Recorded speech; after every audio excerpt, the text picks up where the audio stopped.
How to change your high school on Facebook Lite. Hello guys, in today's video I'm gonna show you how to change your high school on Facebook Lite. First thing, go to Facebook Lite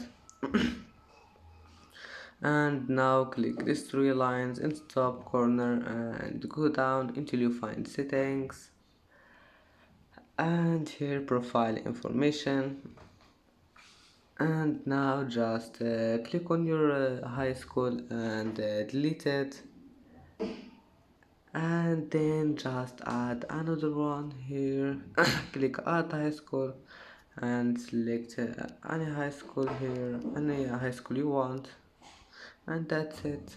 And that's it for today's video. If you like this video, please don't forget to like and don't forget to subscribe, and thank you for watching this video until the end, and now see you in the next video.